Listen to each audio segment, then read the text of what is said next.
जो भी मजलूम का मानने वाला होता है वो अपनी ताकत के एतबार से आवाज को बुलंद करता है।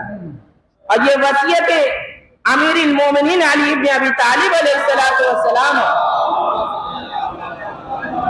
क्या है मेरे बेटो, तुम जालिम के खिलाफ रहना, उसकी बगावत करना और मजलूम के मददगार रहना और उसकी हिमायत करना। ज़ाहिरन ये इमाम हसनैन अलैहिस्सलातु वस्सलाम से वसीयत है, लेकिन हकीकत में वो मोमिनीन से वसीयत की है। और हम आज हिंदुस्तान में रहकर इसके खिलाफ अपनी आवाज को बुलंद कर रहे हैं, तो हम अपनी ताकत से आवाज को बुलंद कर रहे हैं, लेकिन इन्नका अला कुल्लि शैइन कदीर वो है जो कादिर मुतलक है, वो अपनी ताकत से इस आवाज को वहां तक पहुंचाएगा।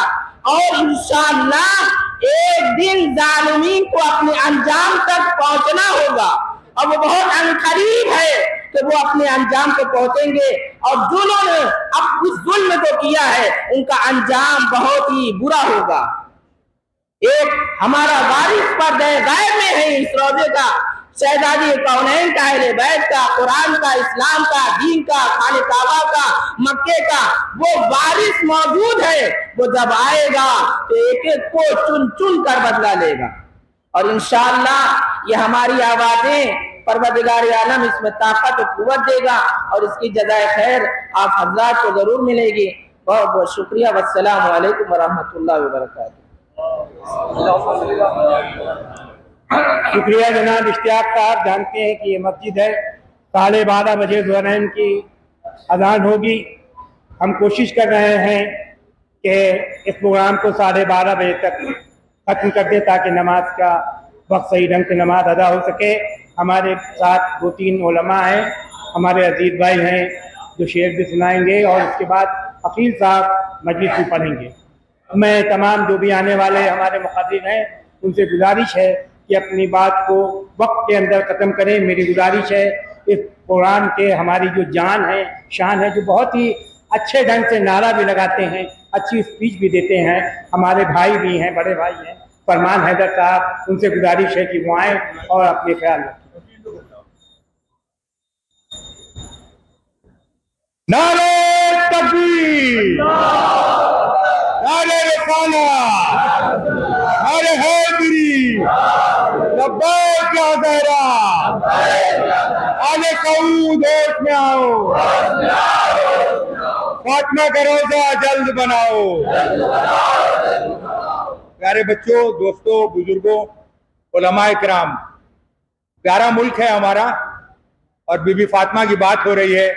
ये भी अजीब इत्तेफाक है कि हमारे देश की जो राष्ट्रपति हैं वो भी एक औरत है, मुर्मू है। उनसे गुजारिश है, वो भी जानती हैं फातिमा को। तो हम यहाँ के माध्यम से, इमाम जुमा के माध्यम से, दूसरे उलमाए किराम के माध्यम से, जो हमारे उलमाए किराम हैं, उनके जरिए से उनके पास से पैगाम भेजा जाए।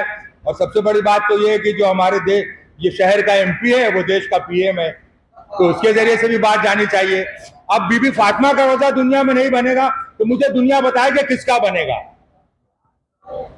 दुनिया की सारी कौमें बीबी फातिमा का एहतराम करती हैं, लेकिन आले सऊद के समझ में नहीं आता। अरे अगर तुझे पैसा ही कमाना है तो एक बार रोजा बना के दे, इतना पैसा आ जाएगा कि रख नहीं पाएगा। इतने जायरीन पहुंचेंगे बीबी फातिमा के रोजे की ज़ियारत करने के लिए। और फिर वो जो मोहम्मद की इकलौती बेटी हो, सलवात दो मोहम्मद वाले मोहम्मद,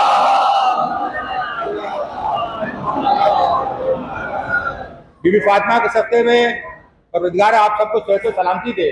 जो उलमाए किराम हमारे आए हुए हैं, जितने भी मौलाना है, ये हमारे कौम की एक पहचान है। अभी कल ही की बात है, 3:30 बजे मुझे हार्ट अटैक आया और लग रहा था कि जाने वाला हो। कैसे चला जाऊंगा, जुलूस उठना था आज और शामिल होकर नारा भी लगाना था, नारे हैदरी। और जो बच्चा मेहनत कर रहा है, जिसके साथ ही पूरी टीम मेहनत कर रही है, शमशी हैं, उसके साथ अंजुमन के जनरल सेक्रेटरी हैं, वो लोग वाकई लायक मुबारकबाद है कि इतना मजमा पहले नहीं होता था। इन लोगों की मेहनत की वजह से लोग बड़े हैं और आप लोग भी लायक मुबारकबाद हैं कि अब दुआ कीजिए दिल से जो दुआ निकल देती है वो जरूर वहां तक पहुंचती है। तो शमशी को आवाज दे रहा हूँ कि जल्द से जल्द उलमाए किराम को बुलाएं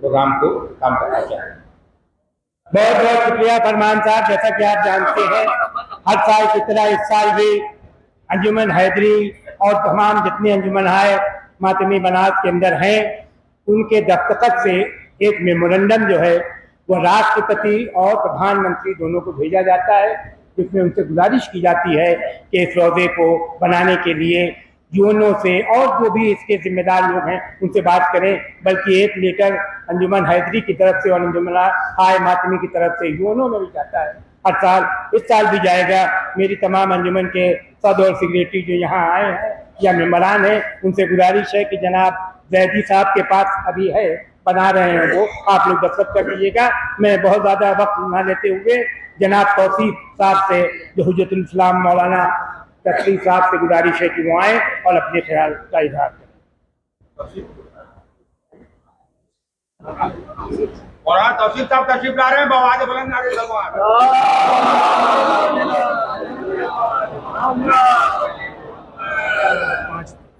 ला हौला वला कुव्वता इल्ला बिल्लाहिल अलिय्यिल अज़ीम। औज़ु बिल्लाहि मिनश शैतानिर रजीम। बिस्मिल्लाहिर रहमानिर रहीम।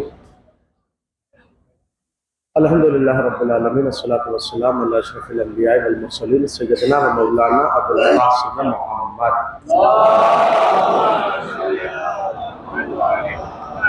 अम्मा बाद फ़क़त बिस्मिल्लाहिर रहमानिर रहीम। या अय्युहल्लज़ीना आमनू ला तुहिल्लू शाइरल्लाह।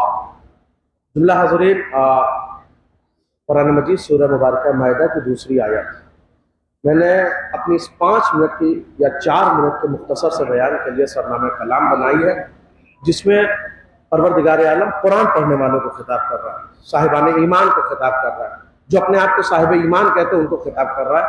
या अय्युहल्लज़ीना आमनू, वो लोगों को जो ईमान ले आए, ला तुहिल्लू शाइरल्लाह, अल्लाह की निशानियों की बेहुरमती ना करो, अल्लाह की निशानियों की बेहुरमती ना करो। ये क्यों कह रहा है कुरान? क्या इसलिए कि ये अल्लाह की निशानियां ही वो है जो तुम्हें खुदा तक लेके जाती है, जो तुम्हें खुदा तक लेके जाती है, जिनके जरिए तुम खुदा तक पहुंचते हो। अभी ये काली महल की मस्जिद से उठ के ये मरकजी जामा मस्जिद तक एक जुलूस आया, ना जिंदाबाद और मुर्दाबाद के नारे लगाते हुए आप यहाँ तक चले आए। सब तमाशा देखने वाले बहरहाल तमाशा देखते हैं, और ये उन्वान भी होता है कि एक जिंदाबाद मुर्दाबाद, जिंदाबाद मुर्दाबाद, जिंदाबाद और मुर्दाबाद सिर्फ ये नारे की हद तक नहीं है, बल्कि ये एक किरदार का एक सलवात।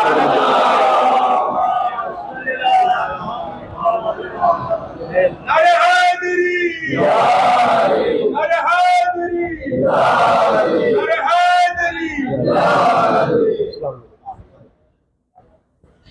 आले सऊद मुर्दाबाद, आले सऊद मुर्दाबाद, नारे तलवार। बिल्कुल 2 मिनट में मैं अपनी बात तमाम कर दूं कि ये जो नारा लगाते हुए देख रहे हैं, ये कोई इसे आप सिर्फ नारों की हद तक महसूस ना करें, बल्कि एक जिंदा कौम दूसरी मुर्दा कौम को पहचाना रही है। एहतजाजी जुलूस में भी जो नारे आप जिंदाबाद और मुर्दाबाद के देखते हैं, ये सिर्फ नारे नहीं है, बल्कि एक जिंदा कौम दूसरी मुर्दा कौम का चेहरा दिखा रही है कि देखो इस वक्त जिंदा कौन है, बेदार कौन है, और किसका जमीन मरा हुआ है, किसका जमीन मुर्दा। 102 साल हो गए, तकरीबन 100 साल से ज्यादा हो गए, 100 साल से ज्यादा हो गए। कुरान कह रहा है ना,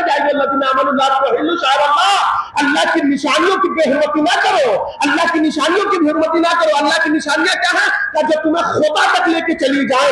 अब ज़हरा के रोजे से ज्यादा, हसन के रोजे से ज्यादा, सज्जाद के रोजे से ज्यादा, जिसकी दुआएं तुम्हें खुदा तक पहुंचा दे, जिसका सलीका जिंदगी तुम्हें खुदा तक पहुंचा दे, बाकी की अहादीस से ज्यादा, जाफर की फिक्र से ज्यादा तुम्हें खुदा तक कौन लेके जाएगा?